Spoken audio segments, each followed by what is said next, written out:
back, and hello, welcome back to part two of Shipwreckers.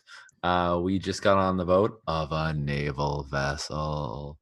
A former naval vessel. We can tell because the flag is a red and white cross, but the top left corner is a Union Jack. Yeah, I'm sure in the dark, in the rain, and all the wind, we're like, yeah, oh nope, good.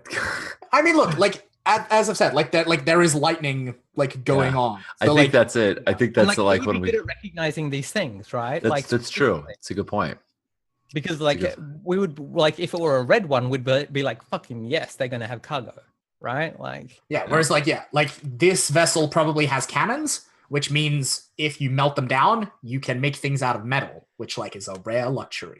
Yeah, but it also or means whoever you sell them to, lugging cannons. If there is also that.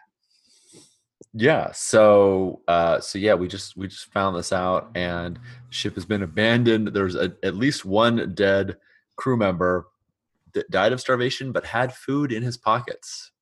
Mm-hmm. Yeah, there is nothing spoopy going on here. Nothing spoopy at all. I haven't mentioned that to you guys. I just. Oh no, yeah. Yeah, I've just alarmed. Oh, that's weird. So yeah, I heard I'm mostly saying that for the audience's sake, but yeah, for us, we're still in the dark. I heard something about the captain's quarters. Yeah, I think Brannick is excited. I've got lockpicks. If there's a chest, I want to pop it open, beat a hero, and the lucky charm. Yeah, so I think you. Yeah, I mean, if you don't want to get in there, not so fast. So let's. All right. Right. Yeah, well, I mean, we got to get inside, right? Yeah, obviously, you gotta get inside. There's the door is locked, right? Yeah. So the door to the captain's chambers, or the door in? Okay, so we can get in the boat. Of course, right? Like, yeah, it's a ship, Sean. One, not a boat. Yes, the hold and like below decks is like accessible quite easily, but the captain's quarters, which is built into I think the far end of the ship, has a locked door. Is it like a wooden door? Yeah, because I believe we have axes. Yeah, made of good British oak. Well, how is it fastened? How is it locked? There is like a little keyhole. It doesn't have glass in the window, does it? Mm-hmm. Doesn't have glass in the window, does it? Not on the there's no windows on this side of it. There'd be windows on the hull side. So like if you wanted to climb all the way around, I guess you could smash a window and get in. Yeah. Sometimes you've got glass in the door. That's all. Yeah. No, there's no window in the door. I think I'm gonna pick the locks unless somebody says otherwise here. Cool. Not so fast. No, that makes total sense. Yeah. I would love to go for this. So what does success look like here, Strash? I think the door opens and. Yeah, I think that's it. I don't really have a lot of objective here because I don't know what's on the other side yet. No, that's totally legit. If you fail, you open the door, but it takes you this is a complicated lock and it takes a while. Oh, and okay. that old serpent beast, right, is still waking up. I'm like, that is a thing you're dealing with. In fact, how's your blades clock there? Yeah, right. I'm just gonna like formalize that clock now, and we'll just see. Clock ticking up. Also, a question. You said that the boat was kind of it's not upright. It's tilting to the side, and it's tilting more and more, right? So as the longer we take, it's wedged into the sand like enough to hold it up. Okay. If the storm got worse, like there would be a risk, that cool. It would start to shift, or if I don't know something very large below the waterline were to strike it. Yeah. That seems unlikely. That seems very unlikely. So, Strush, are we happy with those stakes? Yeah. Yeah. Cool. Strush, how common are lock picks amongst us? Like, is this something we all expect you to do, or is it like a novelty? Like, come on, why are you playing with those toys? Just bash the thing in. Like, how weird is it that you do this? I think it's weird, personally, from my perspective. I think maybe it's weird because I don't know that I get a lot of practice because true locks are not that common. Mm-hmm. But I won them off of someone in a dicing game in a village. and I'm immensely proud of them, and I've been practicing when I can or how I can, right? But like not like I'm not a locksmith's apprentice. I haven't done this a lot, so Right. it is kind of weird. But I've been itching for an excuse to do Right. this for Do, ages. do you have like one lock at home that you keep locking and picking and locking and picking and locking and picking because it's the only one you've got? So you're really good at picking that one lock because you've been practicing on it? Maybe. Yeah. I think probably everybody else is excited. Well, I don't know if there is church on Sundays. I definitely use that as an opportunity because I bet they have things that are locked. Yes. I think that might be part of one of a long list of reasons why Jowan is not totally down with the crew. Yes. Cool. So you start with 1 die Mm-hmm. for bravery and desperation. Your life or sanity is not on the line. Nope. Do you have a skill or a virtue that you think will help you here? I do not have a skill or a virtue that I think will help me here. I don't think so. No. Is there a skill or virtue that would be necessary and you lack it? I kind of want to say good with your hands. Like that's so obviously a candidate, but no, not necessary. No, not necessary. Well, right. I mean, maybe for a better lock. I don't know. How good is the lock? Maybe it is. Maybe I do need to be good with my hands. This is a naval ship. Actually, yeah. I'm sorry, Strash. I'm gonna have to do this. No, it's great. So you lose a die, so you're down to 0. Question though, is there a helping mechanic? Because Wana is good with her hands. Okay, no problem. And also, like lockpicking is a 1-person job. Like, there's not really a way for. Well, that's true. That's true. I think this is legit. I do have gear to help though. I'm the only person with lockpicks. Which is gonna make a bit of that up. Yeah, so you've got the right gear, so you get 1 die for that. Is good contact. Neither of your contacts are involved. Do you have a talisman, knack, or a cord that helps you? Not here. So, is something no? Yes. Yes. Well, because it concerns the serpent, right? Like. Okay. So I think like there is a ghost. Actually, no. I'll give you 1 die. I'll give you 1. I'm gonna be generous. Okay. Have 1 die. Let's see what happens. I roll a 4. You roll too good at role playing games. All right. No, I'm just lucky. Just born lucky. So the door swings open. Inside, there is a scene of excessive debauchery. There is a cabinet. So there's like inside there is the captain's quarters, right? There's like a little table that's nailed to the floor. There's like a bed, right? Like a berth set into the wall. There's like a cabinet. There's a chest of drawers nailed, right? Like there's all the things you would expect in a room. The door, the cupboard on the wall has been like ripped open. And I mean like the 2 doors have been ripped forcibly off their hinges, not even bothering to unlock them. And inside, it's completely empty. On the floor beneath it, there is like an array of like broken glass and crystal. And then there is a body lying on the floor again. And this one, there is like 2 big, heavy, dark glass bottles lying next to it, empty. And there is... And I think that's all you can see for now. What do you do? I think like when the door opens, I wiggle my lockpicks. I'm like, oh, you didn't believe me. You didn't. And then when I turn around and see the dead body, I'm like, yay. I think I step in, like I put the lockpicks away, and I assume you said like I have like an axe and a knife, and I step in, and I think just as a reminder, I do have the second sight, although it probably doesn't matter here. I'm just at this point I am getting a little spooked, right? And I'm like, all right, just here to rob you. Don't mind us. And I when it was tow the dead body just to make sure that it's dead.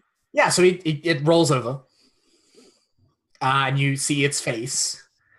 And there's like the skin of the face. So 1, it's like emaciated and gaunt and like starved in the same way that the other body was. 2, the like several days old flesh on the face is like weirdly purple around the mouth. And you look down and you see it was lying in like a dried puddle of like wine or like some kind of alcohol, presumably, that's like stained the flesh slightly. The lips are bloody. The teeth are all broken. and like shattered into fragments, and like indeed on the floor where it was lying, there's like this frothy, dried. Oh, sorry. That's okay. Let's not do more teeth horror. That is legit. Very Stop fair. with that. No, totally very fair. All right, Thanks. no teeth horror. Yep, let's roll that back. It's all good. What's there is fine. We just need to. We don't need more. Cool. Yep. And so it looks like this person drunk the contents of several bottles from the cabinet, and also maybe ate some things that people are not meant to eat, with resulting consequences in a desperate attempt to satisfy some strange hunger, and is dead and stuffed. Maybe we don't steal the food. I know this looks like fancy wine bottles, but if we sell it and somebody else kills himself trying to eat more, probably not going to get repeat business. Yep. And I'm going to start like gingerly picking things up with my axe, my knife, looking for something that's actually worth money here. I will say to you, Brannick, there is nothing to your eyes that is ghostly about the food. There is something about this body that is slightly weird. Okay. Retcon what I just said. Yep. Then what I'm going to tell Auntie here is I think the food's okay. And I pick up one of the wine bottles and go like, she would be ashamed to waste sweet wine. And she then like pulls it down to her and sniffs it to like, you know. So all of the bottles in this room are empty. Like they were all chugged. They're just empty bottles like littering the floor around this body. I start coming up with a plot to pour some crappy wine in a fancy bottle and sell it to someone. But good plan. For now, what I say is maybe we stay away from the bodies. It doesn't look good. And that's all I say. That's legit. I'm gonna head like below deck. And I'm like, and like as I'm doing that, I call out to the others, and I'm like, grab any jewelry or fancy items. Don't worry about and she makes like a reference to like a previous thing of like no Mozart busts or like you know like where someone else has been like I found a fancy thing. It's like that's not a valuable thing for fuck's sake.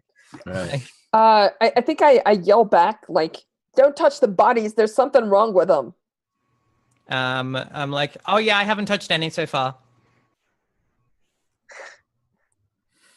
But yeah, I'm gonna like make my way below deck.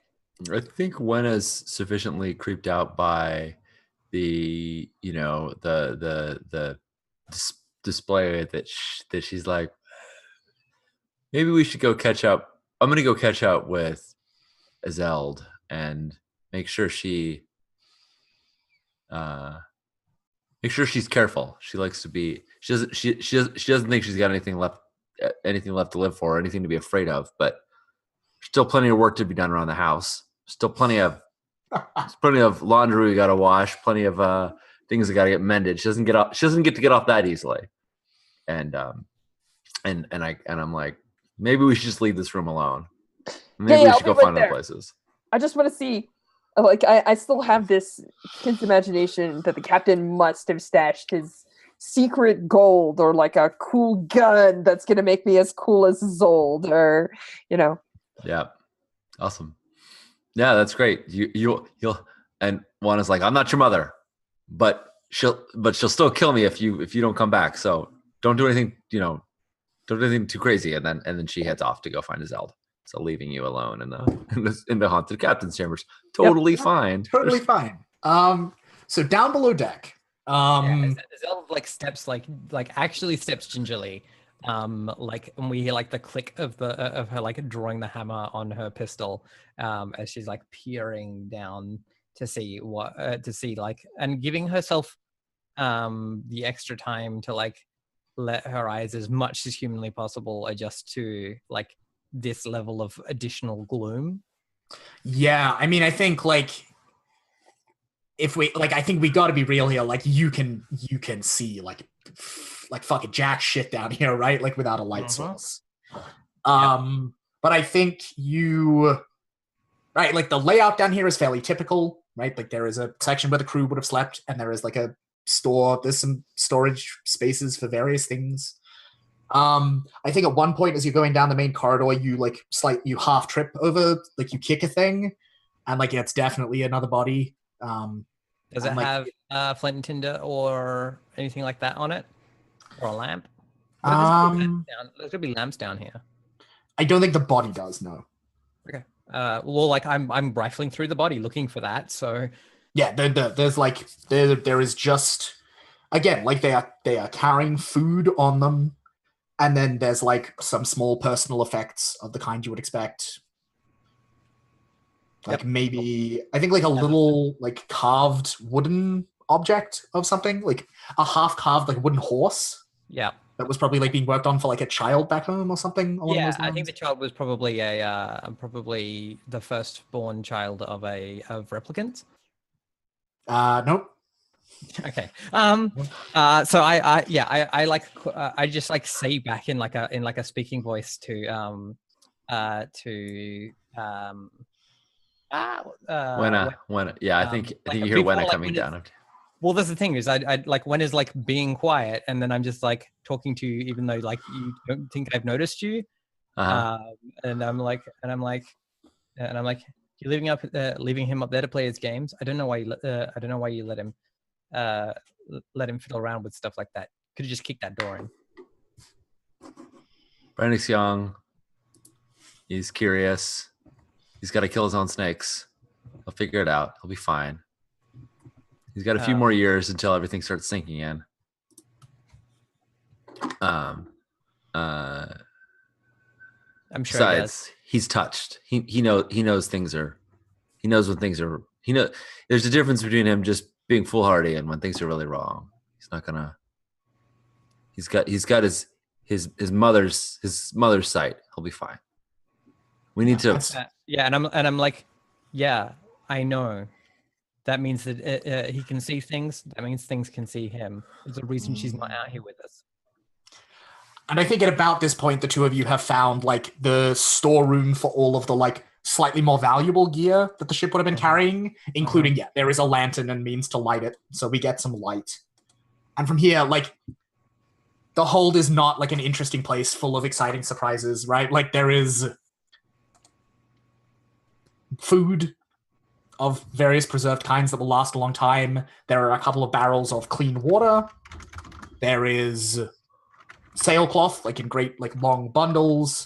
There are bundles of rope. There is, you find, I think, like 2 cannons.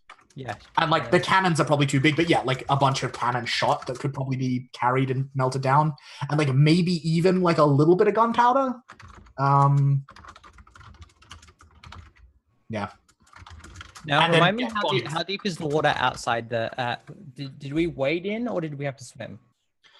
You waded. Like it's probably like mid chest height on the side you came in on. Cool. So we could carry things above our heads that need to be kept dry. Is the important question.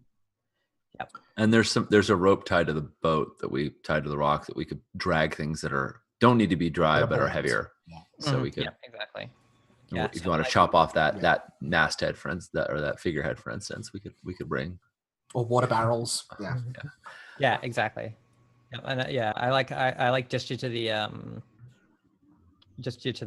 the shot. And I'm like, good lead. Yeah, I think Wenna rolls a couple of the balls around in her hand, and she's an experienced wrecker. She knows what's got value. I think she knows she's like, yep, these are easy to carry and we can melt them down. And so some of the gear that we have, I think, is like sacks and things like that, right? I think. Yeah. So she pockets, sort of stuff some stuff in there. But are there other metal objects that can be melted down that are smaller than cannons? Like, are there rifles or anything like that, or any other sort of arms, small arms? When his thought on small arms is not, I can be cool and have a gun. It's, I can melt this. Are you going into the crew quarters to look? Yeah, we have a light, right? We don't have a light. I thought we got... no, you found a lantern. You're okay. Oh, we did. Okay, cool. Great. Yeah. Yep. Absolutely. Yeah. Cool. Yeah. So you come up to the door to the crew's half of the under part of the ship. Right. And put a hand on the door, and the door creaks open, and we see what's inside illuminating the lantern light, and I think we get a cut away from that. Cool. back to up on deck. Brannick, what's good in the captain's cabin? You're muted, Josh. Testing. You're good. Yep. All right. I was gonna say, what's good was my question to you. What does the captain have that I can potentially find? Nothing of like is special and unusual wood, right? Like they've got like some nice-ish clothes. They had a collection of nice wine that, alas, has all been drunk. Maybe like some very small. Well, no, because like a man in the era probably wouldn't be wearing jewelry, so I don't think there's any like. I was gonna say, like, is there silverware? If he's been like having a fancy party, like foodie things. It wasn't that kind of. It wasn't like a fancy party. It was like a weird. Like if he's a captain and I would expect him to have a silver set of like one. I do not think it is visible. Okay. He might also have something nice like for Sean's sake, I'm gonna leave it there. But yeah, I don't think any silver. It's fine if they ate whatever they want. It's just the broken teeth thing. I'll just be real specific that for me, it's like I've had enough dentistry. I don't want teeth stuff. Yeah, no, I think he has probably he ate the silverware, and we can just that happened. Yep, I'm not cutting that out. Got a wedding ring. I think he's got a wedding ring. I think that's probably like the one piece of like valuable metal that would be on his person. On one hand, Zeld did say, get all the jewelry. On the other hand, spoopy body is spoopy.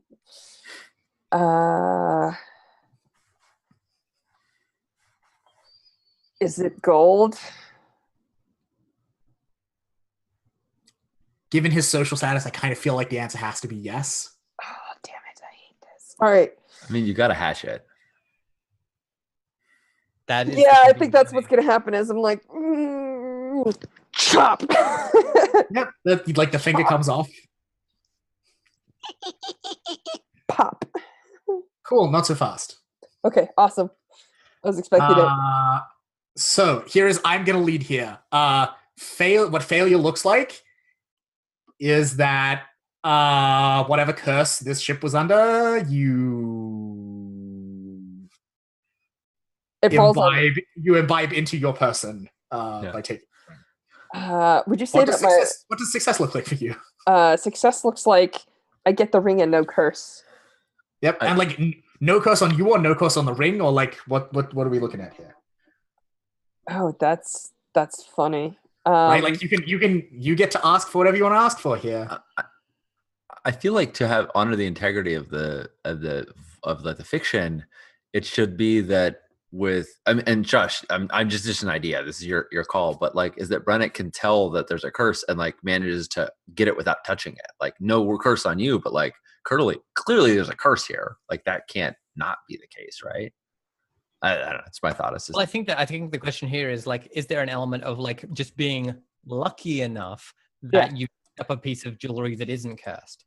Oh, yeah, okay. Exactly. Right. Like, I think the curse on the ring? Is the curse on the captain? Like, what exactly is the picture? I think that if I felt like this was really going to hit me hard, just for carrying this thing around afterwards, I think I probably would avoid it. I think at that point I wouldn't even go for it. But so success is the ring isn't cursed at all. Yes. And failure is you brush the skin of the body. Yeah. Okay. Cool. Yeah, that works for me.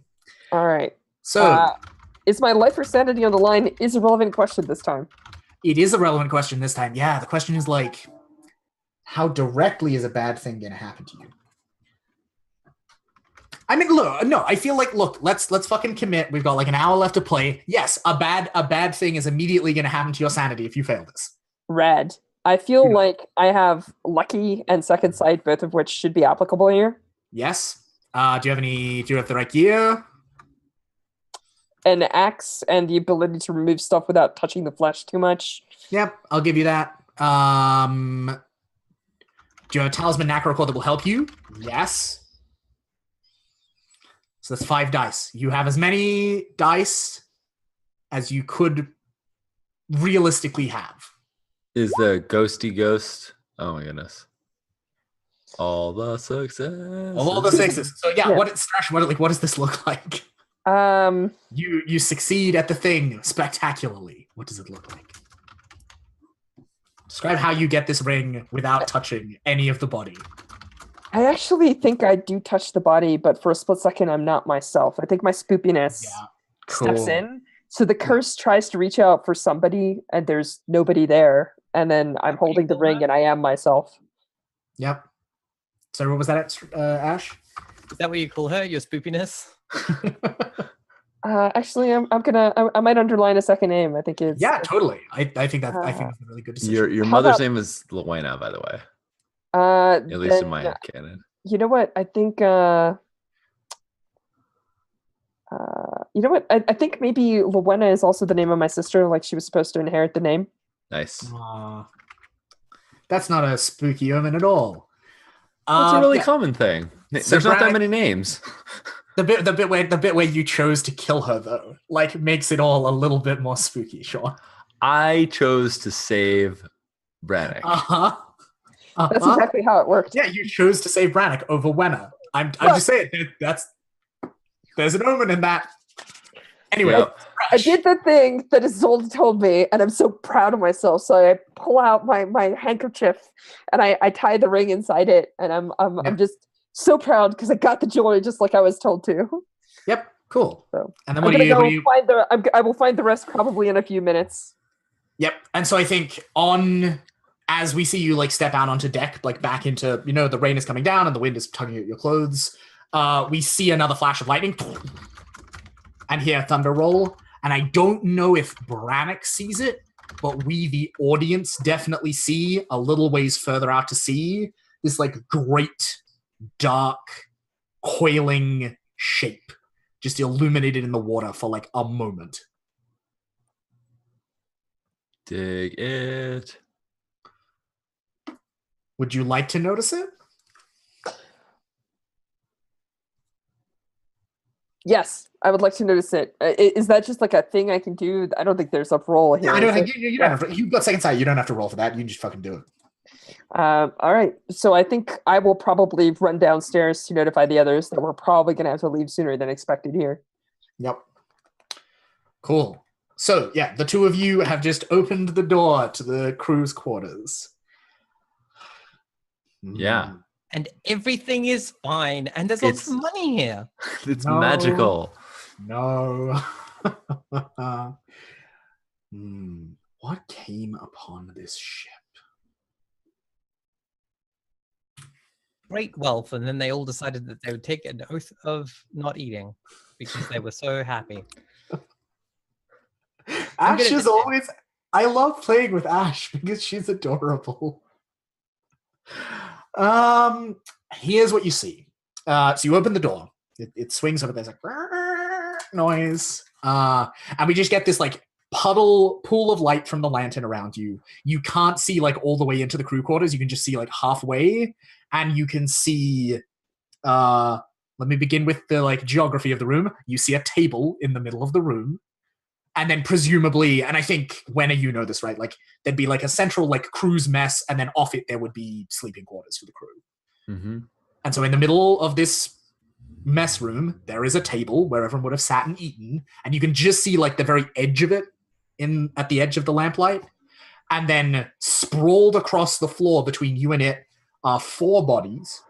One has his skull stove in by a marlin spike. One of them has his hands wrapped around the throat of another, and himself has like a bullet hole in him, and there's like a discarded pistol like lying on the ground between them.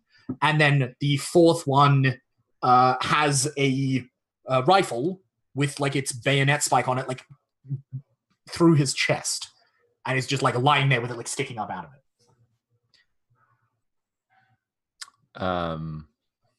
I heard rifle. Yeah, you wanted a rifle.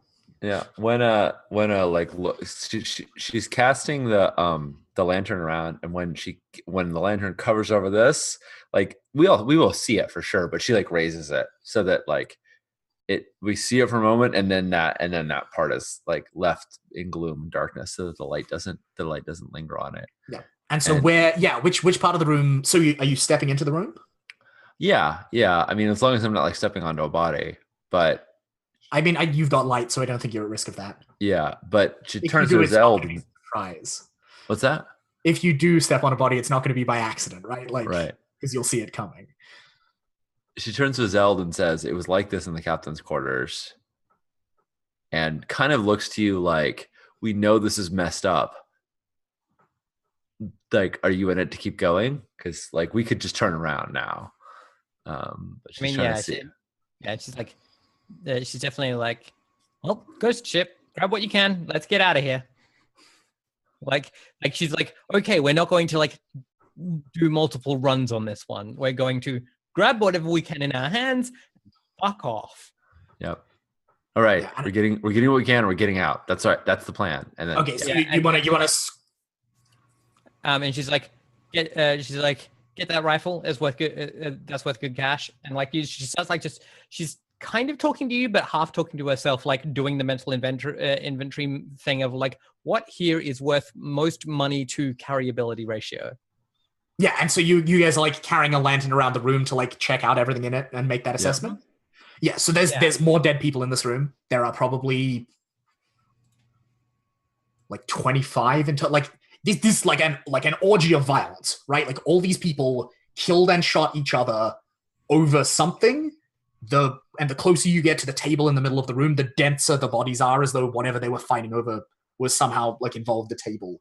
But there is a body sprawled over the table with it was probably like with a like metal pan like next to him and a big dent in their head and like a pool of blood, like over presumably whatever it was they were fighting over.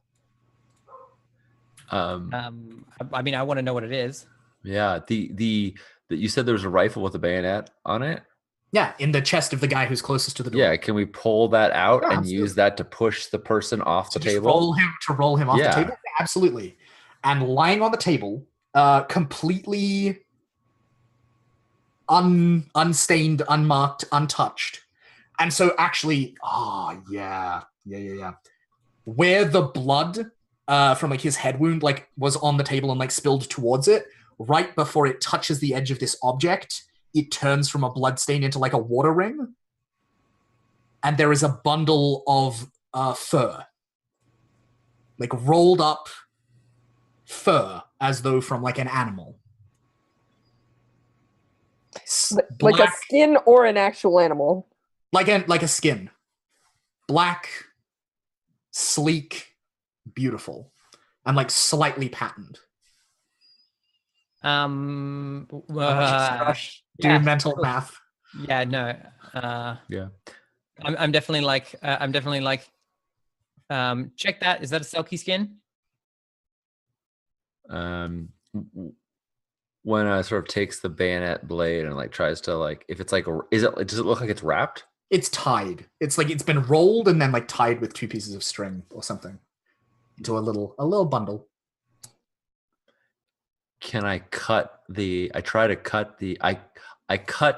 turn the rifle upside down so that the bayonet blade is facing up, and I slide it underneath the thing and like cut the strings. Yeah, you do it and it like unrolls. Is it a sealskin? It is. Yeah, it is shaped very much like a sealskin you would expect. Yeah. Yep. And I think I'm gonna like call up to Brannick and be like, Brannick, these boys fucked with a Selkie. Let's get out of here. Grab what you can, whatever's light and valuable. And I think this is probably the point at which you'll realize that like every hand in the room, right? Like all of these dead people, even as they died, their hands are like outstretched in like clawing, desperate need towards the center of the table. Yeah. Yeah. Is there anything like immediately like? Can we see what's there's like a couple more rifles. One guy you can see the gleam of gold tooth in his mouth. Or like not necessarily gold, but like a metal like tooth. Whatever they were grasping for is not there now though. No, whatever they're grasping for was the Selkie skin. Like yeah, they were skin. As they died, they were reaching for it. Yeah, cool, great, cool. Awesome. Yeah, I think there's some guy's got like a silver earring. Like there's miscellaneous small valuable bits and bobs scattered through the room. Yeah. It would just take a little bit of time to like, get I them. think by this time, Is there a Brannick, porthole or something here? Yeah, Sorry, I run think that by me again, Ash? I just wanted to know if there's a porthole or a window here. I don't think so. No. Okay.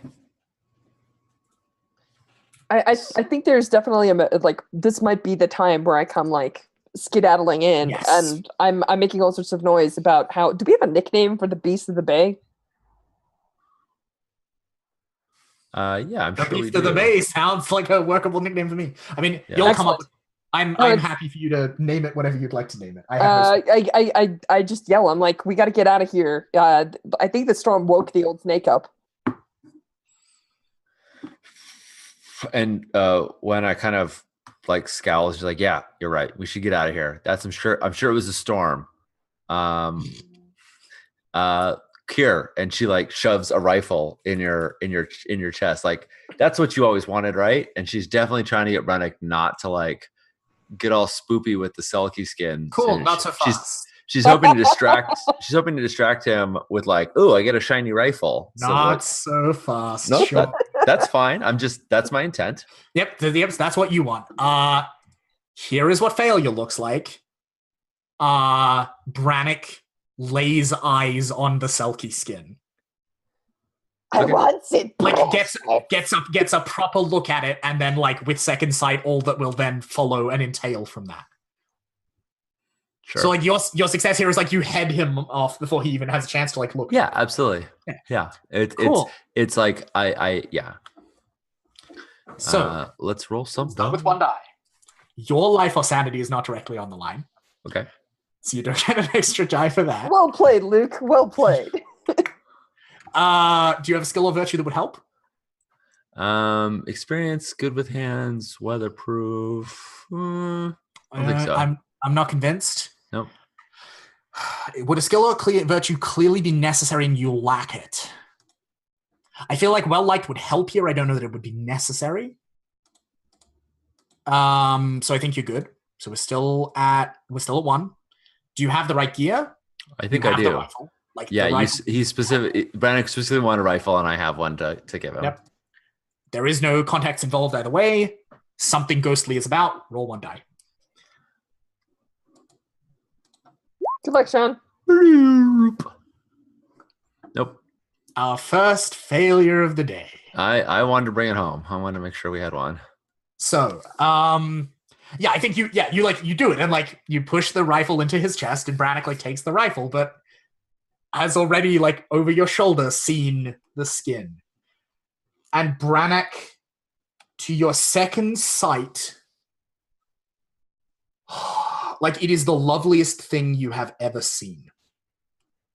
It is lit from within by its own light. And the glow is like being out in pleasant waters at sea, somewhere where like on a fine day and like the dappled sunlight coming down through the waters on the reef and the rocks and the fish. And so like it's like this beautiful radiance. And like in the shot that we get of it, like the whole room is lit with this glow and like it's playing over your face, but you're the only one who seems to be able to notice it. And you have never wanted a thing in your life so badly as you want to have and own and hold that skin. What do you do? I think I just like I'm like, yeah, and I'm just gonna step right by him and start heading towards that table. I shoot him. Oh god, my kidneys, I need them for stuff. Cool. Ash, not so fast. Yeah. What do you want if you succeed? I want him to be like hobbled so that it like so that he is easy for us to like bodily control. Cool. If you fail, so Strash, let me check in with you first. I'm good. Yeah. Are you okay with like death being on the line here? Yeah. Bring it Yep. on. I just wanted to check first, right? If they're so cool, if you fail, you shoot Brannick, and it is a mortal wound. It might not kill him like immediately, but like it's fucking bad. I mean, I would like one. yeah. Wait, do we have that medical kit? No, we have brandy. Death is good. Carry on. Strash, you're my favorite. Cool. All right. So, when you die. So Ash, you start with 1 die for bravery and desperation. Your life or sanity is not directly on the line.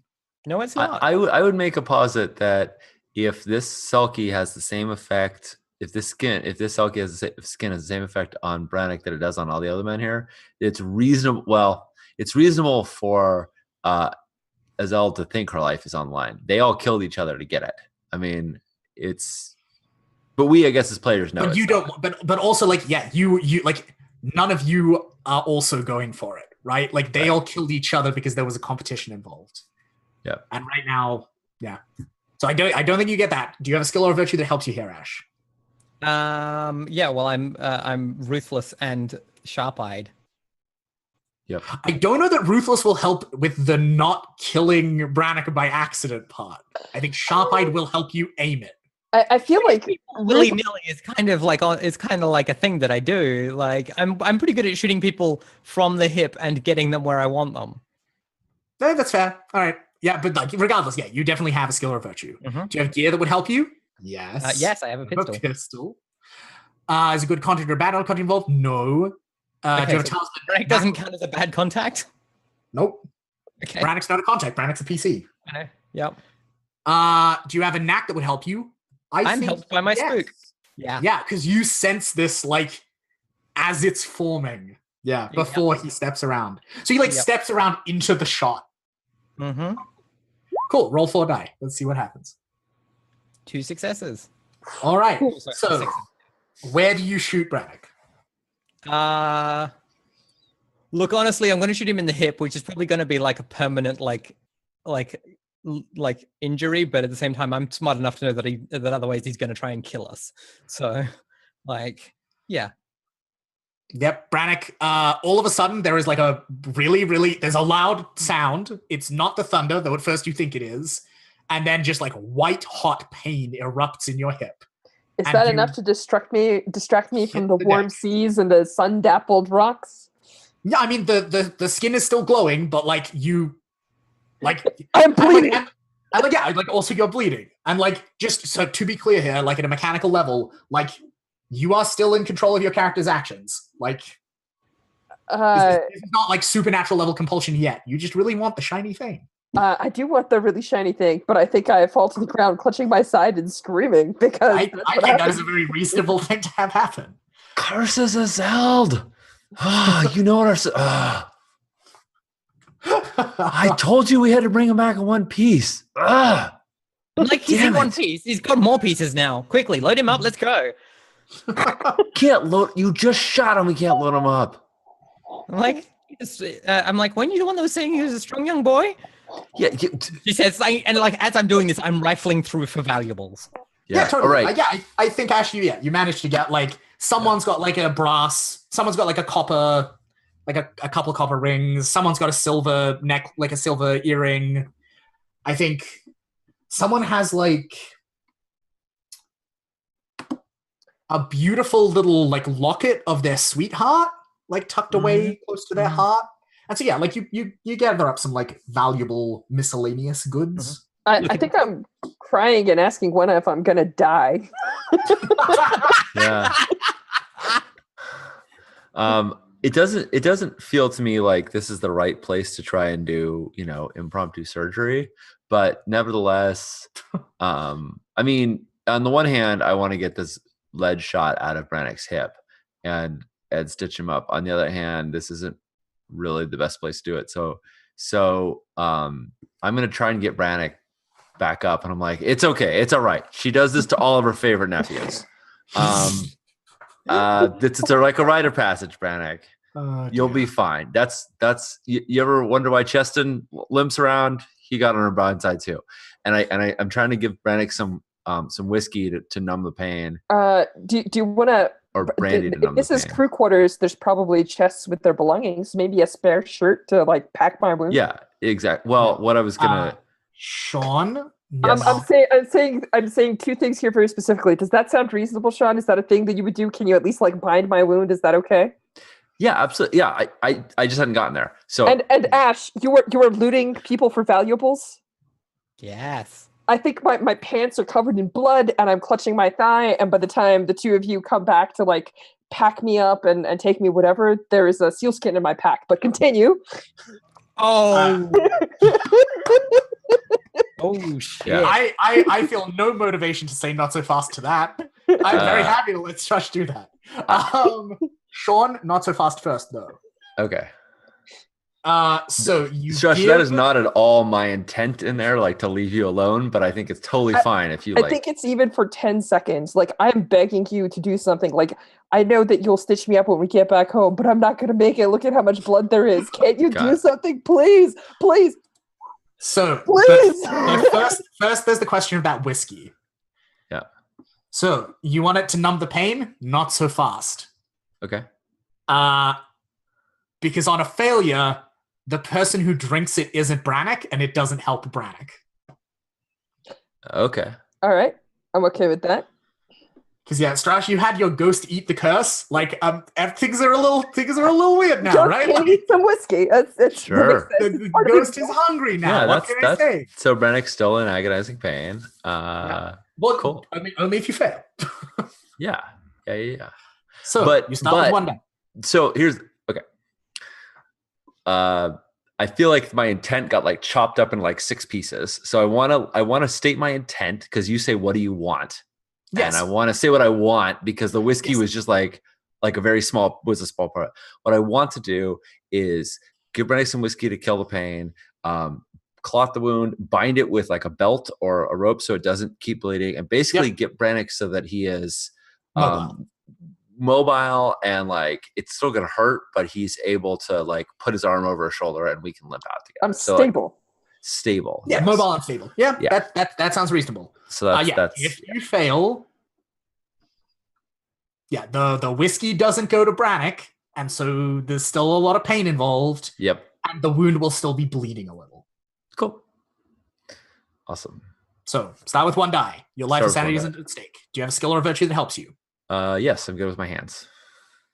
I'll give you that. Do you have the right gear?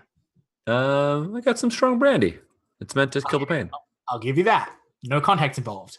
Does your talisman knack record help you? Yes, because I put my talisman on him to get to gauge. My thought is I put mine on him like I put it on him and I'm like, you're gonna be fine. And I think because Brannick has second sight and knows about these things, he believes it too. Like when I hold out the thing and it's still spinning, he knows that means he's gonna survive through this. Here's my question, Sean. And Sure. this is purely for you to decide. Is the talisman able to accurately read Brannick when there is also a dead person in him half the time? Because I feel like there is a possibility that makes the readings just like completely gibberish. I think that it may work when I am myself, which is when I would see the talisman and it would matter. That is fair. And yet, but like part of the stakes here is that like you are temporarily possessed. So I don't think the talisman is going to help. Okay. Because like if the talisman comes out at the wrong moment, then like it just stops. Then it looks bad. Because the ghost is in, So I think bad supernatural things are 2 dice, Sean, I think.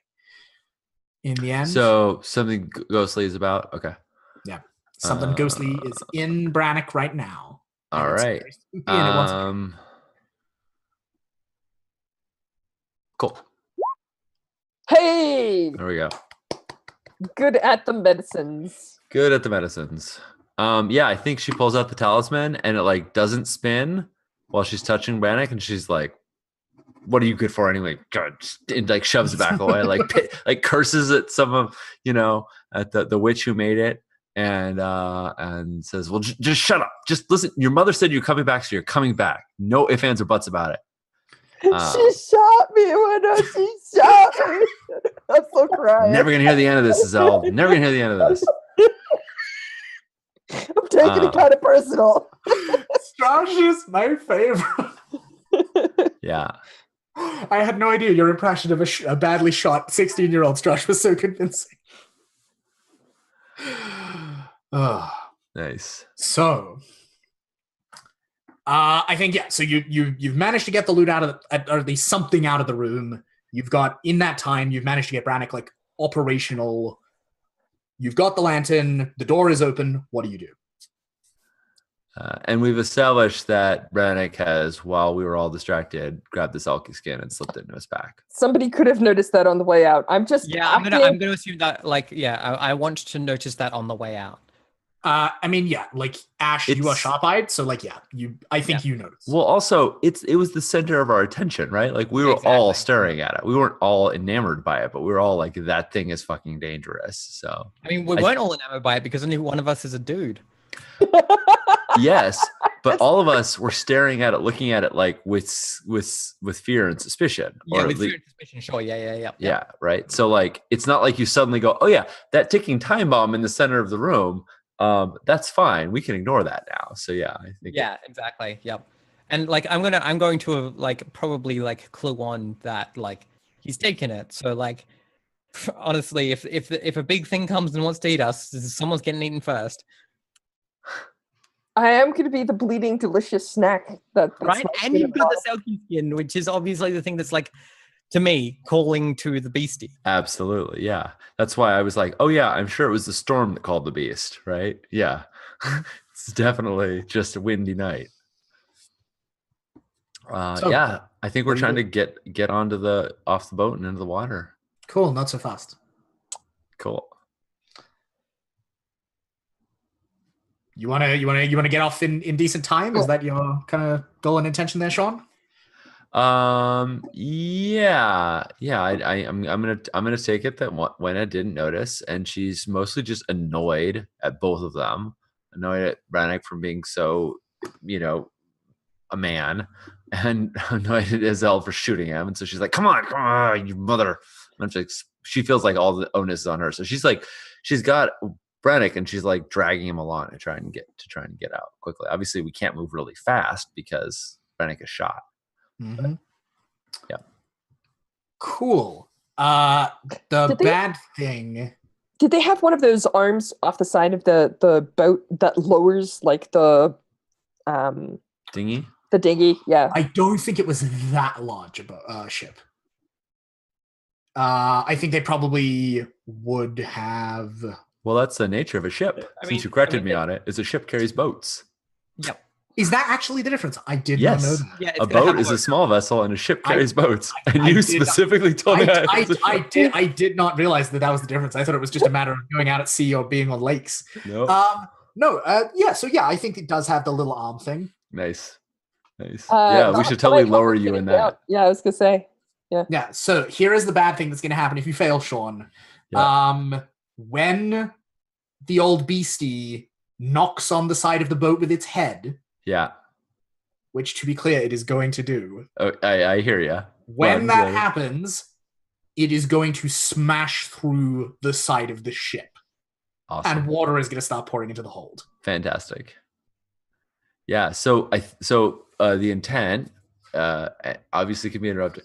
From what we established, is to put Brannick in the dinghy and lower him and the dinghy down, along with some of the loot we have, so that we can push the boat, we can push it to shore without him having to walk.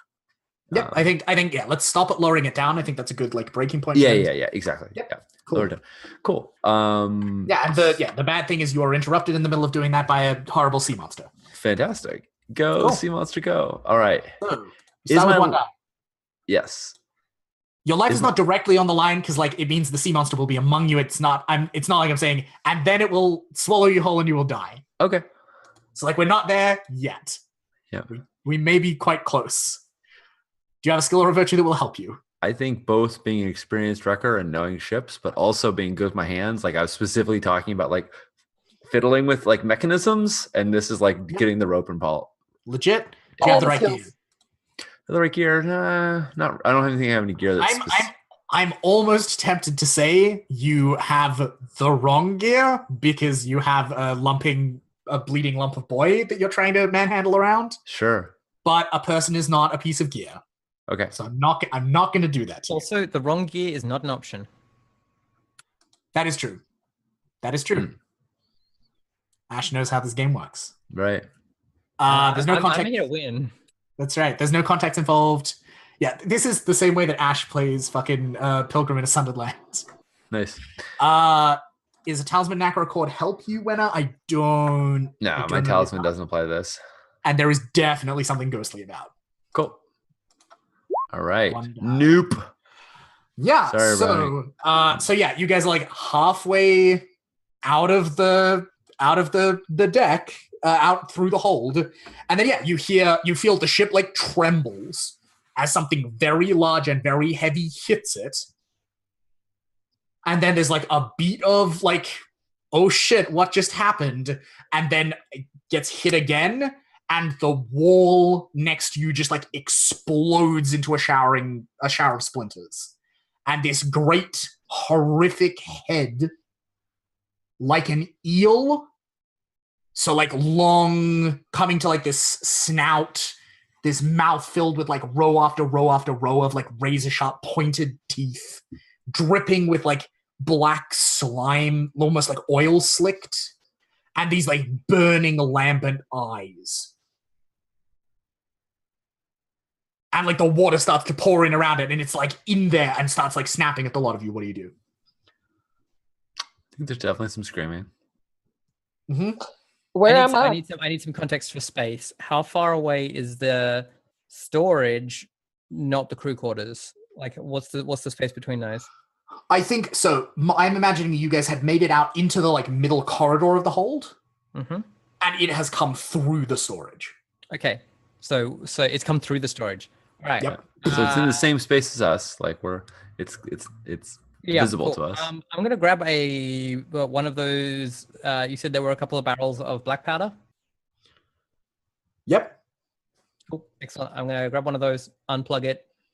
I don't have a bullet in my pistol, but I still have like a flint. Right. Well, we have a lantern as well. Just chuck that at it. I mean, yeah, chucking a lantern at it's probably a good idea also. The question here is it an oil lantern? I mean, yes, I think it absolutely is. Cool. Is it, and it's glass protecting it? I think so. Like that is how I've definitely been imagining this lantern. I'm just establishing the fiction. Absolutely. In which case, I mean, fuck, I'm going to hit it with an axe until these two can get upstairs. For fuck's sake. Yeah, I mean, it says Ash, is your intent that Azalda's going to try and fend the thing off so that we can get up? Yep. I'm hoping that you'll leave, and I'm like, leave the lantern. As I'm like hacking at its eyes with an axe. Cool. Awesome. All right. So Ash, because she thinks she has nothing left to live for. Yeah. Really? I thought I could just do that. Not so fast. Not so fast. Like a legit move. All right. So you want to keep it busy so that it can't come at the other two? Yep. If you fail, I think it bites your arm off. Does that count as my life or sanity? No, like it just bites your arm off. All right. Would you like me to go a step further and get you that extra die? Like this is part of the negotiation.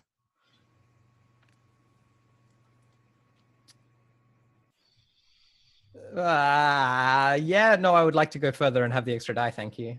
Yep, cool. Yeah, so it is going to bite you in half. It is going to just like, it's going to rip, its teeth are going to go in like along here and just like bite out such a massive chunk of you that you're just going to bleed to death in seconds. Yep, great, excellent. Yep. I'm ruthless. Yep. So that's helpful. You're just going to town at it. That's helpful. I have a hatchet or an axe or whatever. I don't think that helps. Like this is a fucking old, scaly, horrific monster. Like I think the axe is not a super helpful piece of gear here. Is the task nigh impossible? I think it is. Cool. Like this thing scales like an inch thick. Like this is not a young serpent. Yeah, I want to just check: is the serpent's intent ill? Yes, it is. I feel like I'm helped by my spookiness. Yeah. What did we say here? Sense people's intent. is it! what we said. Dang it! And I don't know that this is a person. Evil eels are people too. No. Because let me. Okay, I'm gonna check this. I'm like, dang it! Yeah, I did write people's. All right. One die. Let's see what happens. Something ghostly is about. Yes, something ghostly is about to bite you in half and kill you. Or not. No, I mean, yeah, like, motherfucker, get down. Yeah, so I think like the axe rings down. It like you watch it like notch against the height of this thing, but nonetheless, like the noise it's making as it strikes, and like you like waving your arms around, it's like like trying to snap at you. Yeah. Yeah, right. Damn. Gwenna and Brannock, what are the two of you doing? GTFOing. Unless Wenna says otherwise. How possible is it that at this point Wenna sees this Selkie skin? She's not dumb. I She think can that is put a thing or two together. I think that is entirely up to you. I would like to be like, Brannock, let's go, and we'll GTFO. And if you want, I'm 100% down with the fiction where we're stumbling out on deck trying to find our footing. I fall down, stuff spills out of my pack. It's not a problem. Yeah, I am down with this. Cool, because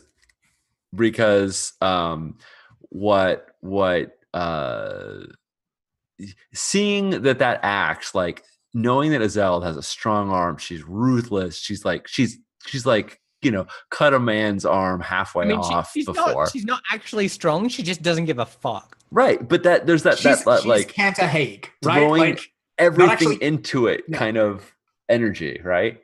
Not competent, just like committed. Just okay.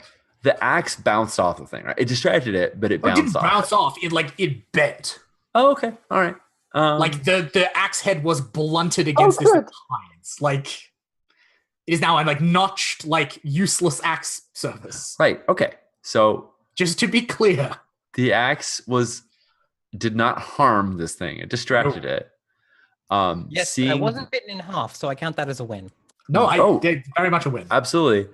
I would like when I see this happen, my goal is to push Brannock away, not and say like, didn't your mother ever teach you anything?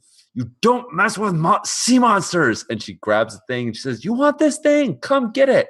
And I'm gonna chuck the Selkie skin into the water next to the thing, so it goes out. Not so fast. What? Okay. How is that not a given? Step 1, I tackle you. I wasn't even thinking about Strahd. Luke, do I still want the Selkie skin more than anything in the world? I mean, as much as you've ever wanted a thing, sure. I want it pretty bad. Great, you're getting tackled. Yeah. With my baby and all. Even before that, we've got a not so fast to deal with. Okay. Sean, failure looks like you aren't willing to let it leave your hands. Ooh. I'm not willing to let it leave my hands. Y'all are making some very heteronormative assumptions about how Selkies work. Okay. All right. It's precious to you, Sean. I think we were making assumptions because we saw it and it didn't have any impact on us. And then you brought the guy with second sight down into the cabin to look at the Selkie skin.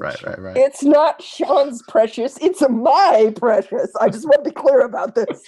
Right. Okay, cool. That's fair. But yeah, like I think.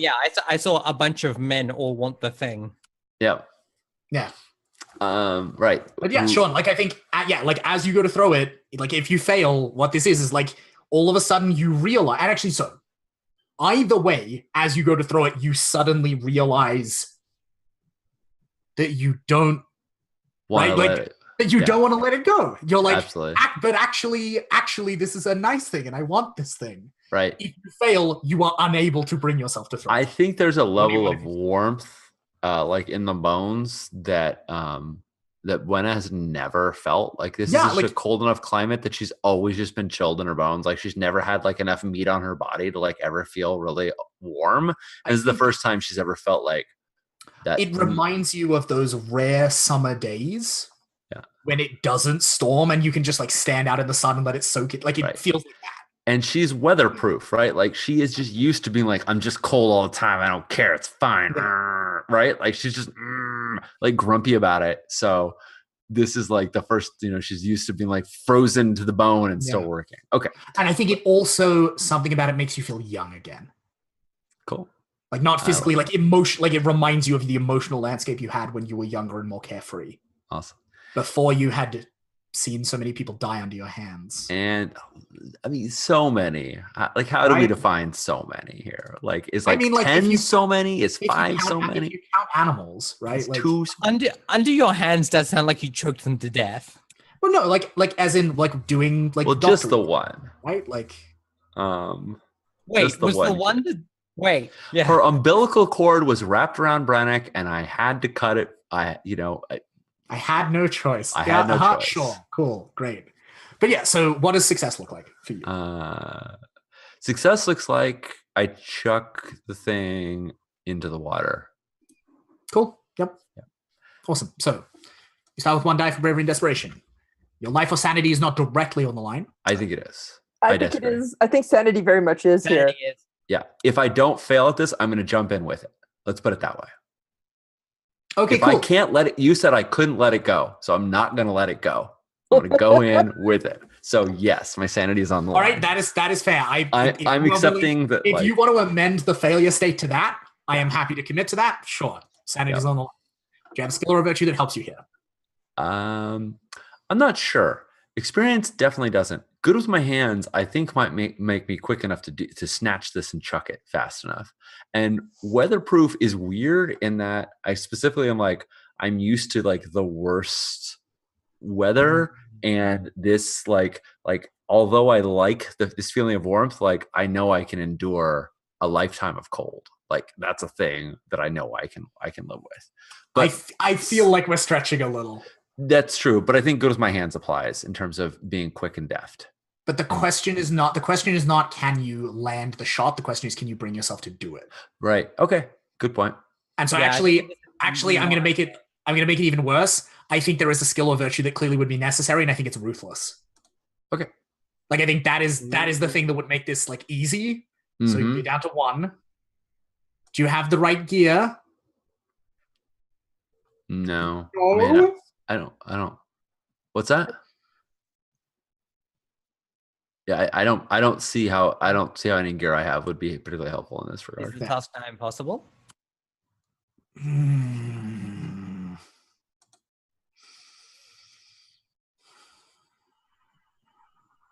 I mean, it's just throwing a little bit of fur.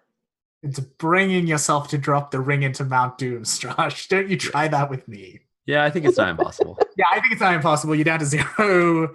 And also, there's something ghostly about if there was a -1 die in this game. All right, so I'm not going to use the script then because that won't work. So I'm just going to roll. Yeah, Sean is just in the most desperate of straits. Yep, here we go. 2d6, take the lowest. This is when you're about to get no. I was like, this is when Sean's going to succeed despite the odds. No. Yeah, no. This is a one shot. This is good. Yeah, all of a sudden, no, it's too precious to you, and I think. So sorry, Isolde. I think you realize, Isolde, when in this moment, you realize that you could put it on. Oh yeah, I think that's the final thought that like stops. Like you've got this whole complex emotional chain, and then the thing that stops you is like you could wear this and like be young again, and like not be hungry anymore, and not have to like grit your teeth and endure the weather. You could just be down in the sea, like where everything is good and golden and warm and beautiful forever. And that's the thing that like stays your hand at the last moment. Yeah. What do you do? I mean, I said my sanity was on the line. I lost that. So my intent, but I think the spotlight should be shined around first. My intent is to put this on and dive into the sea. It's sort of following through on my original idea, just in a totally different way. Yeah, just it doesn't involve going anywhere near the serpent. There's this moment of pause. Yeah, exactly. But but there's enough pause that I think everyone else should have the chance. You pause, Brannick. What do you do? Yeah, tackle, grab, try to wrench away. I'm so sorry, Isolde, but you know this has to happen. Actually, I have a question. And I think You this keep is an important apologizing to question. Ezold. It's me, Wenna, that you're Oh tackling no, here. I totally know, but you deserve this. You should not have reached for my precious. But Isolde bought us time. We could have made it away. Here's the thing. Now that the Sulky's magic, the skin's magic has turned on someone else, do I have like even a moment of clarity here? No, I'm going to phrase this in a declarative statement, and then you can challenge me on that. Thank you. Yes, that's much better. I think I have a split second of clarity, and in that moment, not so fast. I ask for my sister to help me.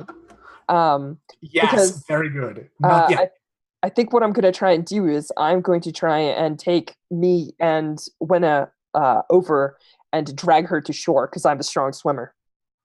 Yep, that's legit. All right, so not so fast. Excellent. Yep. If you fail...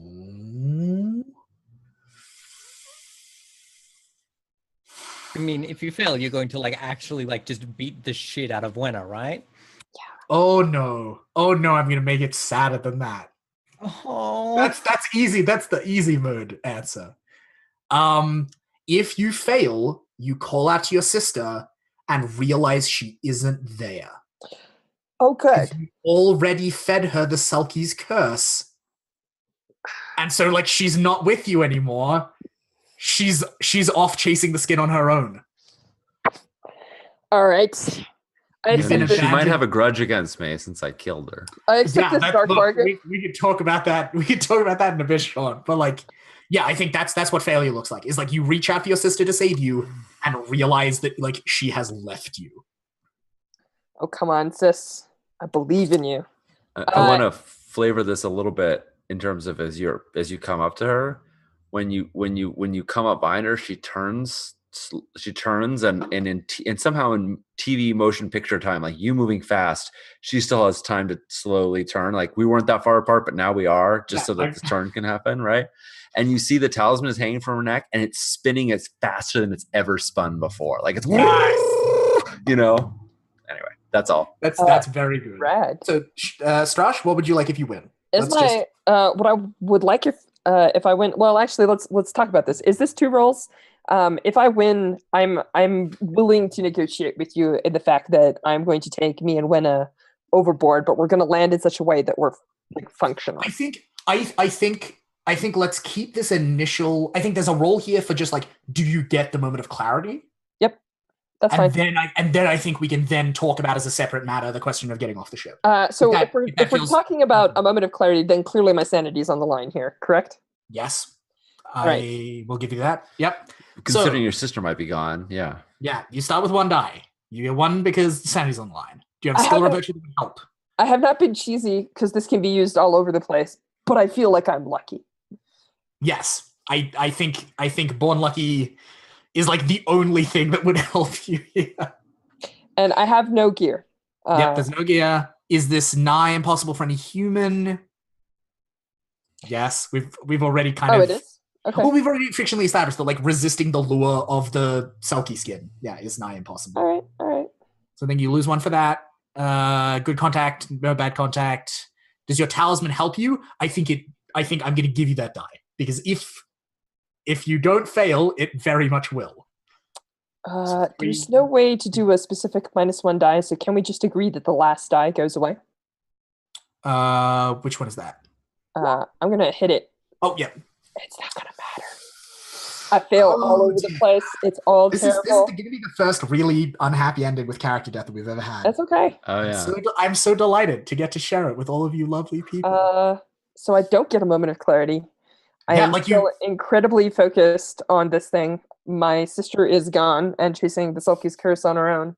And I think I plow into Wenna and try and rip it out of her hands, doing maximum damage if necessary in order to get the Sulky skin away. Cool. And like, Wenna, do you respond in time? In kind?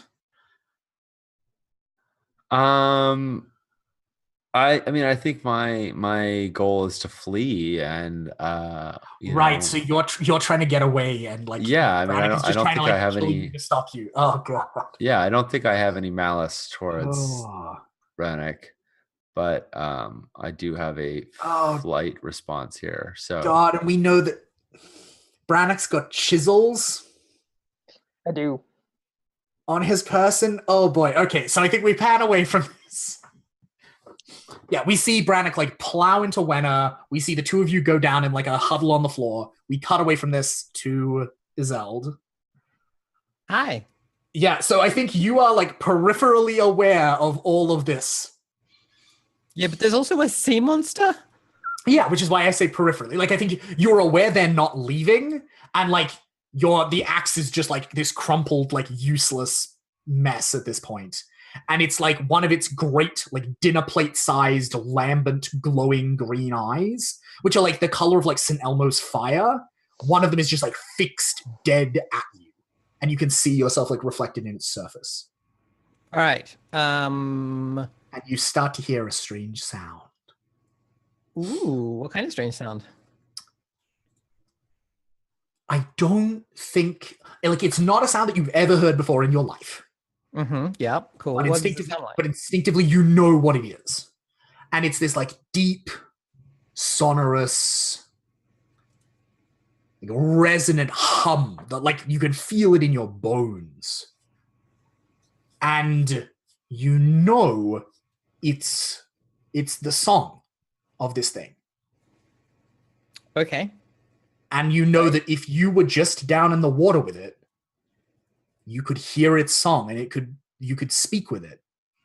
And it could cure what is broken in you.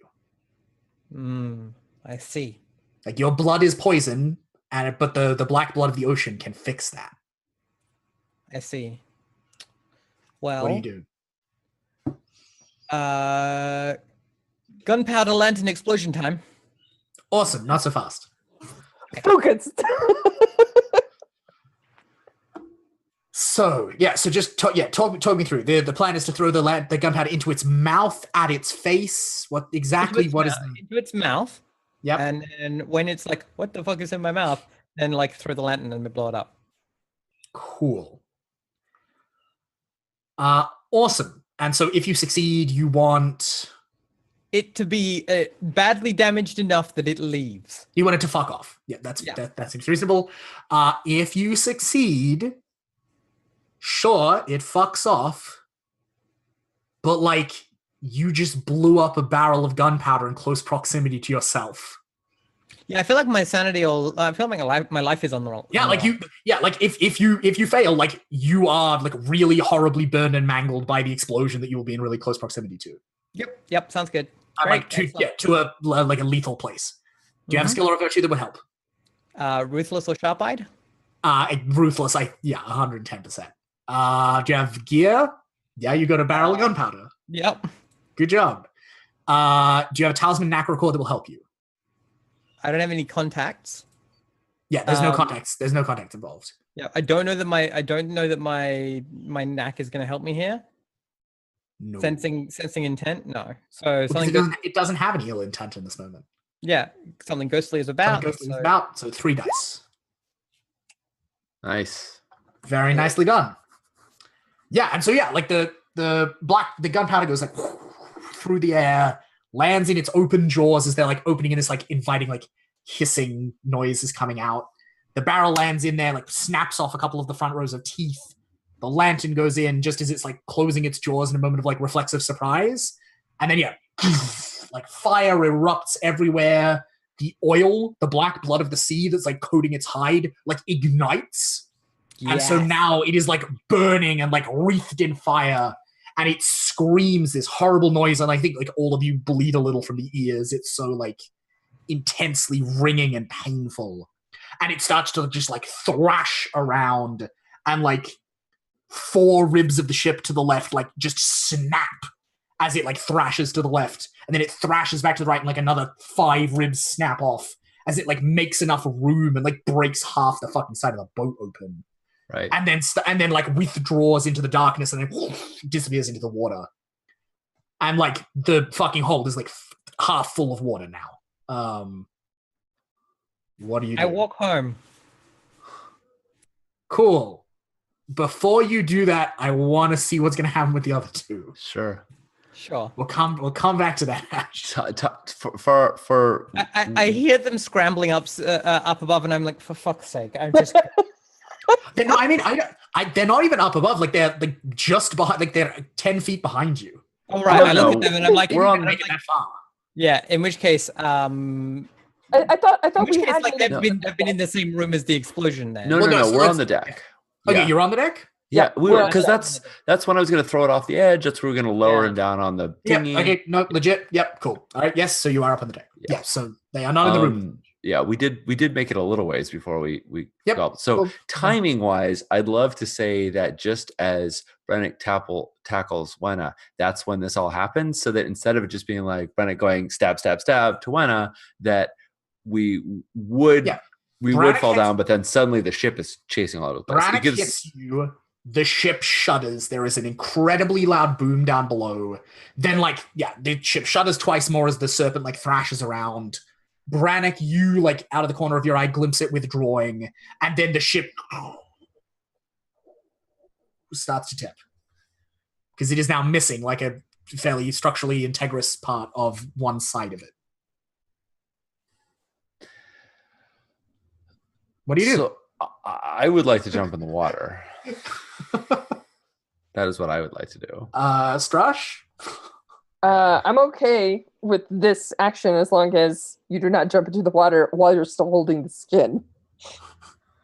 Everything else is acceptable. Right. Yeah, I don't think I have the spiritual wherewithal to let the willpower to let go of this. I mean, I say that I am, Sean, happy for Brenna to take the skin by force, but Wenna lost the role to control her desire for this thing. I put my sanity on the line and I lost it. So I don't think I can reverse that because even when this tumultuous things happens. So there's no direct PvP mechanic in this game. Yeah. Neither of you are trying something in defiance of me. And so at this point, I'm stopping and thinking to myself, mechanically, how do we resolve this? I think we just say things until somebody says, "I don't think so," and then we roll. Yep. I mean, but the mechanic is explicitly when wreckers try something in defiance of the coast, right? It says nothing about you and each other. Sure. I feel like the mechanic here basically just comes down to who is prepared to go further than the other. I feel like that's the kind of grim, brutal reality of the mood and the tone of this game is that whichever of you is more prepared to hurt the other person probably gets the thing.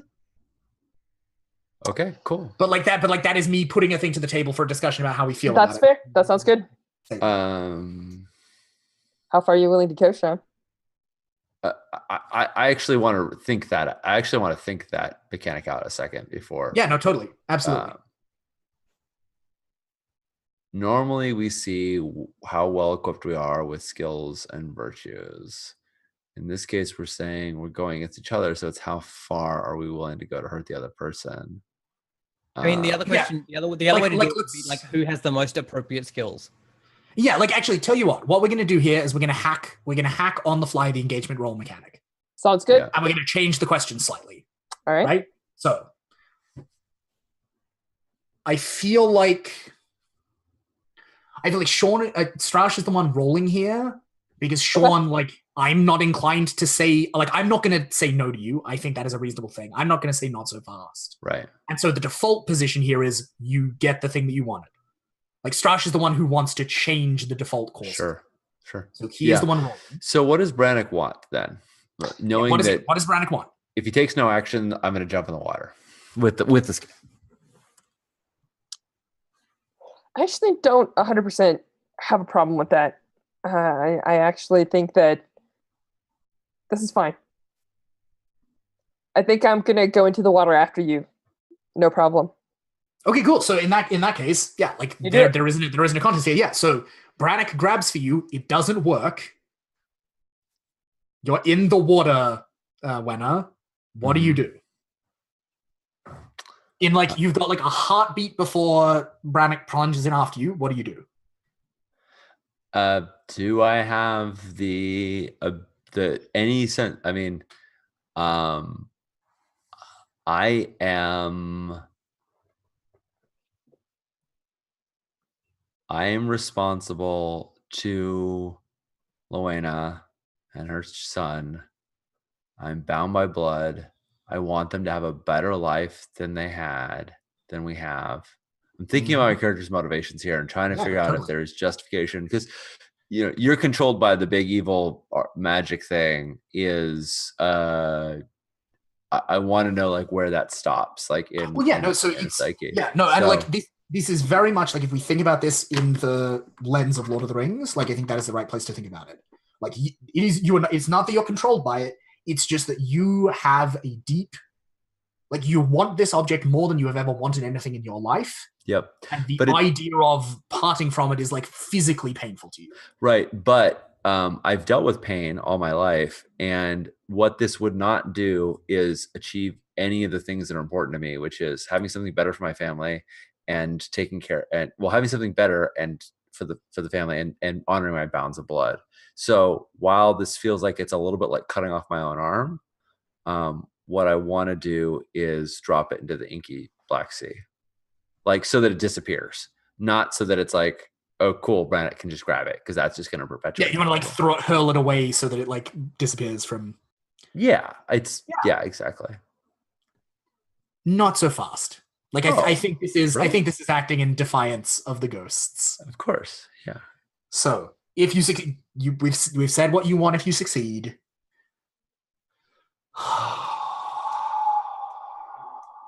Sean, what does failure look like? I mean, I think failure looks like Brannick takes it, and cool. and like and takes it without any opportunity for like irrevocably. Like, takes it and possesses it in a way that seizes. It would take definite hold of the takes firm hold. Yeah, exactly. Because I'm holding it out to drop it, right? Like I'm not clutching it now. I'm casting it away, and in the water things don't float very fast, right?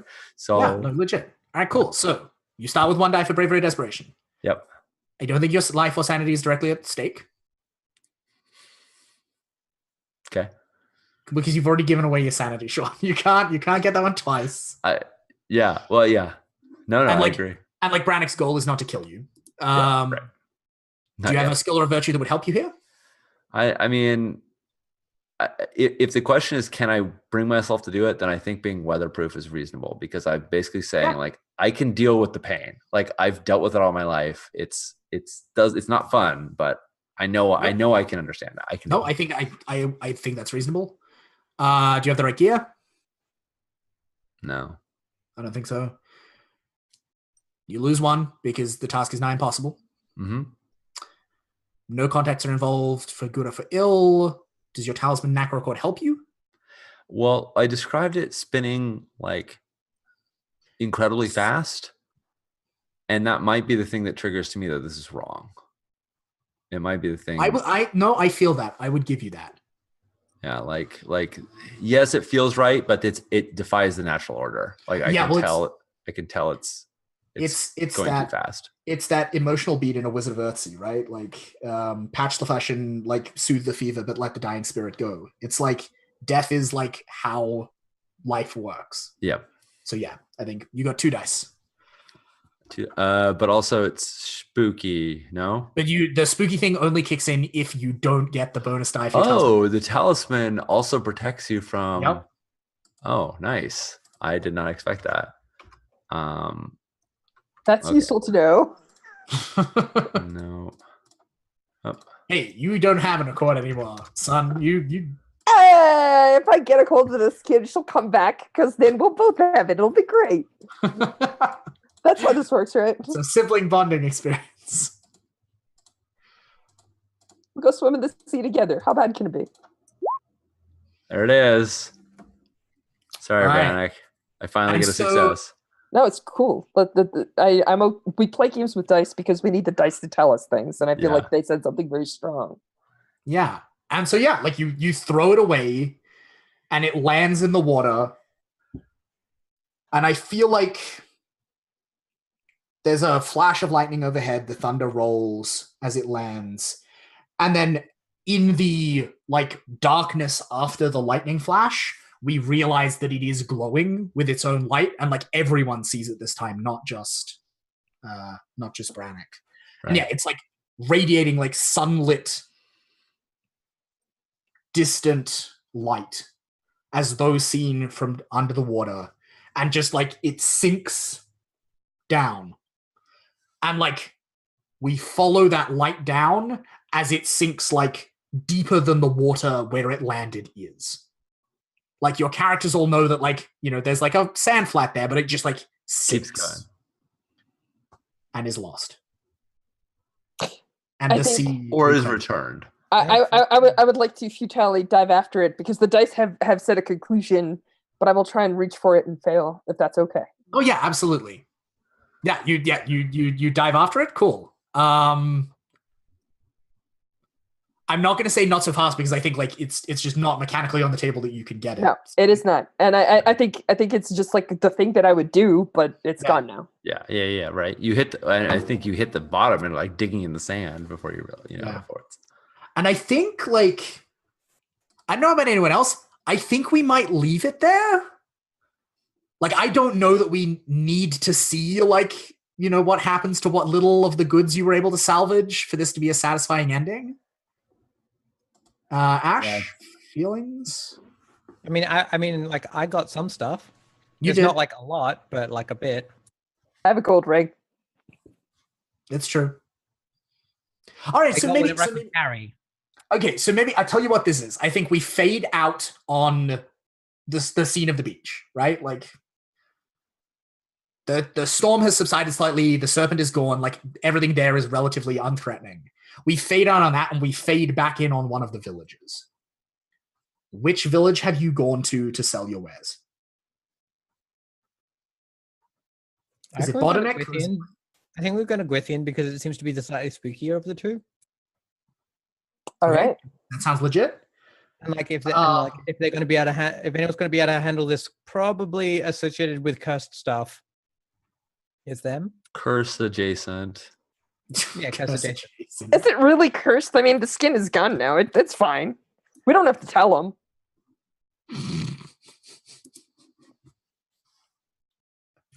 Jeez. All right, cool. And so, yeah, we see like a house in the village, and like this is an actual house, unlike your house.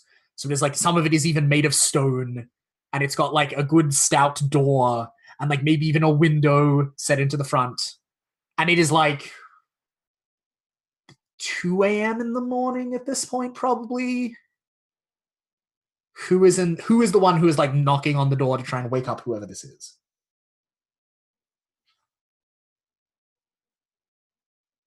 Probably me. I was gonna say, I think this is you. Yeah. So yeah, we see it's old hammers on the door, and like nothing happens. Hammers? No, I knock and okay, cough. You knock and you cough pointedly. Yeah. And yeah, like like there's a oh my, it is cold out here.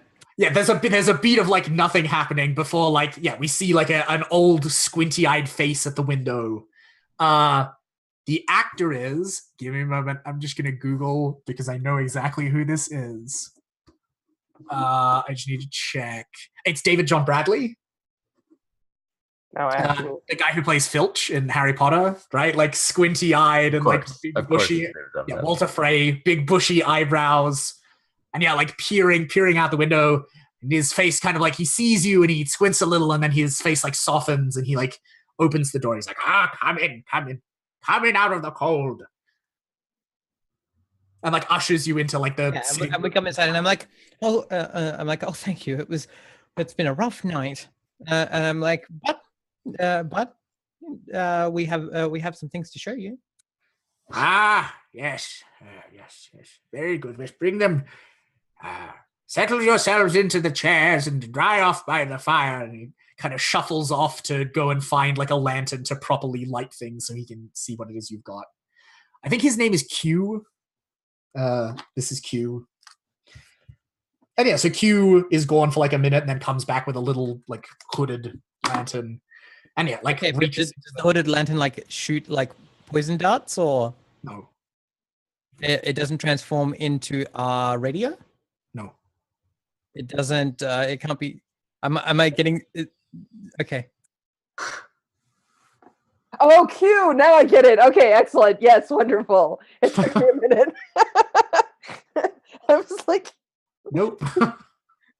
Nope. And he takes like a little taper down and he like lights it in the coals of the fire and like piles on a bit of wood and like lights the lantern so he can see. He's like, all right, now what is it you have for me?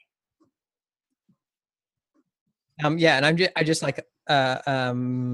just unload like whatever like pockets and things I've got full of like small knickknacks and slightly valuable things. And I'm like, it wasn't the easiest night. Sorry, let me rephrase that. it was a tough night, and the sea was not forgiving. But we've found some things that we think you might find valuable.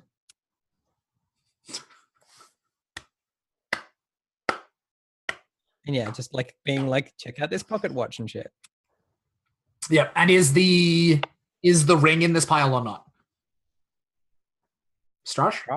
I am totally fine with it being in that pile. I imagine probably once we squared with each other and reconstituted on the shore, I added whatever my pile was to the loot to be sold off. Yeah.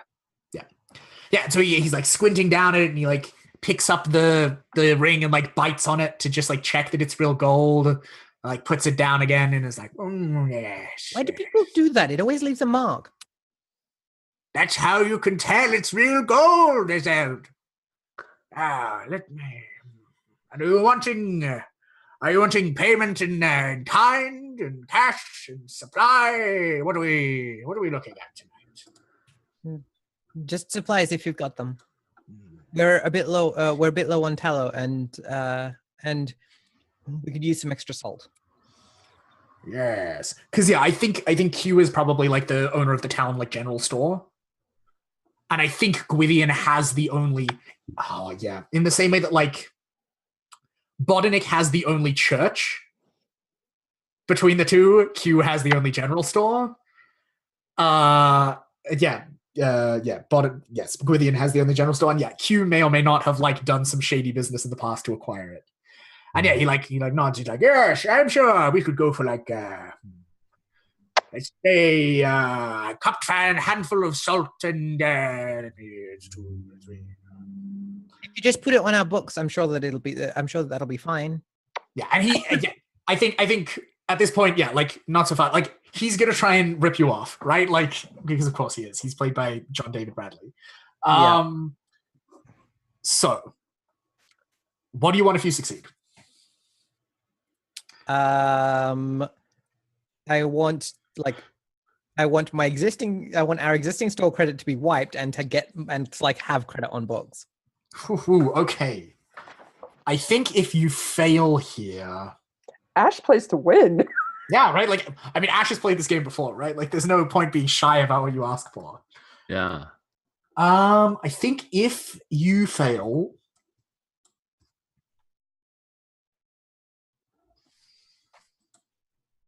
Kindness equals slow play. Hmm? Being shy means that the game like goes slower, and it's not as much fun if you just go, I explode the thing. Yeah, exactly, right? Like this is like I killed the starfish. It's done, over and done with. That sounds much less impressive to everyone who isn't watching. Yeah, everyone who didn't have context for that game, right? Yeah, I killed a starfish. I'm so good at it. We had a serpent. I killed the serpent is totally a thing too. So I can relate a little. No, you can project. I think he gives you. If you fail, he gives you tallow but no salt. And he doesn't wipe the store credit. Deal. If you fail, he's just like really not impressed. And like maybe the silver earring turns out to just be tin. Right? Like I think it's maybe a matter of like the value of it was misjudged in the moment. So I think that seems appropriate. You start with 1 die. Your life or sanity is not directly at stake. No. You are well liked. Yep. Do you have the right gear? It's the treasure. Yep. Good job. This is neither a good or a bad contact. Nope. Does your talisman knack record help you? I'm aware of the fact that he's trying to rip me off. Yes, you are. 4 dice. Nice. Let's see what happens. Comes into play. Damn. Sweet. All successes. Yeah, and so like every time you keep getting these like little half flickers of intent to lie as he's like, I don't know if that's real silver down there. And you can like cut him off at the pass and be like, no, it is. No, I cut him off at the pass with, oh, isn't it? I'm sure it was. Yeah, you like box him in such that he cannot help but like agree that it is that. If it weren't silver, why is it such and such? Yeah, it's probably even, he pays you probably even like a little more honestly than what it's actually worth. And yeah, and so I think the final shot we get of the episode is all of you leaving town. We get like a nice like long like helicopter shot of all of you like moving through the like empty streets of the town at like 3 a.m. in the morning under what is now just like a light drizzling rain, but like out to sea we can still hear like thunder rolling, and we see you travel down the path back to your house and disappear inside. I kind of want to know. I don't think it's late and we're time wise. I think we should end, but like, so I don't think we should have a lot of dialogue. But I kind of want to know the expression on faces because Azelle shot Brennick and went out fought over this thing. It feels like there's a lot of unresolved, real bad things that happen between us. I kind of like the unresolvedness, Sean, but if you would like to, I don't want to resolve it. I just kind of want to know like our final like lingering like shots of everyone. Yeah, like what we look like as we're looking at each other doing these things. Like, is all forgiven? Are we have lots of grudges? Are we don't trust the other one? What's that? I think Brennick. I think Azel's face is like drawn and stoic and businesslike and like we sorted that shit, right? Like move on to the next thing. Let's go. But like also I think there's blood on her lip. Yeah. Wenna? Yeah, Wenna is she's got like that her regular like, scowl on her face, like I told you never to touch the thing. Like that's like her normal like when she's looking at Azeld, but then when she looks at Brannick, she like can't.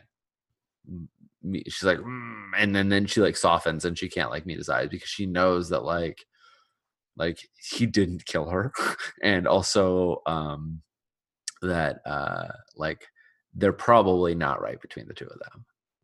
Like that normal like I'm bossing around because I'm your aunt thing is gonna have to wait until we make it right again. All right. If you want to leave it on the it's not right again, I'm just gonna say that Brannick looks pale with bags under his eyes, not too dissimilar to the sort of drawn expression that Isolde has. And there is a stark contrast between the beginning, where he was yelling over the sounds of the storm to talk about fun stuff that he wanted to do that weekend, and all of that sprightliness, and sort of the pained hobbling that he does, leaning like as a ton of his weight on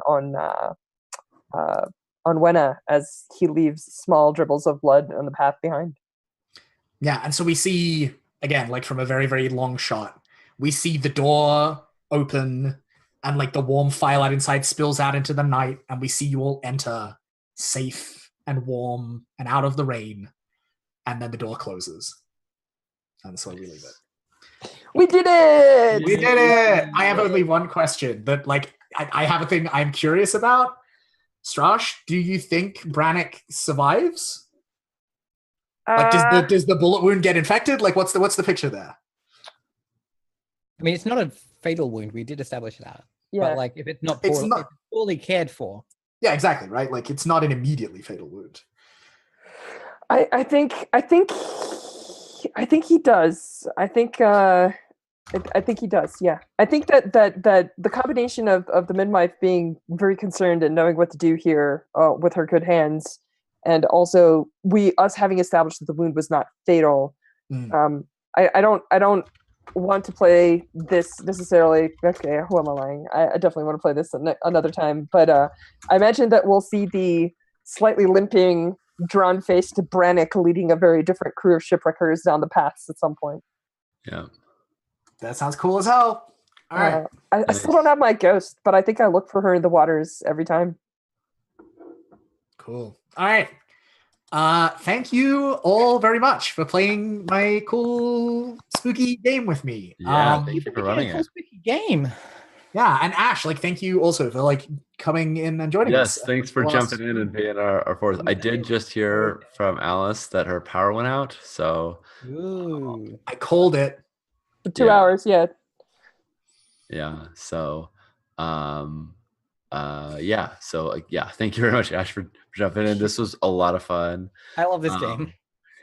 We're a little past our bedtime, so I'm just gonna go out real quick and say we'll go around. I'm Sean. Thank you again for watching. My pronouns are he, him, and this was a ton of fun to play. I'm real excited to check out these little mini games and whatnot. You can find me again back here. How about you, Luke? Hello, I am Luke. I designed this game. I am quickly acquiring a link to it in chat so that if you would like to play it yourselves, you can go home and do that with your friends who you may or may not be playing with on the internet or in real life. It's a great one-shot game. I love that. Yeah, thank you all very much for having me. This has been really cool. Yeah, how about you, Strash? So hi, I'm Strash. My pronouns are he, him, and I had a blast with this. I just want to say, completely unbeknownst to anyone else here necessarily, some of my coworkers were game curious. So me and John Allel are putting on a game day Sunday, and I think that this is going to be one of my games on offer. So that should tell you what I think about it.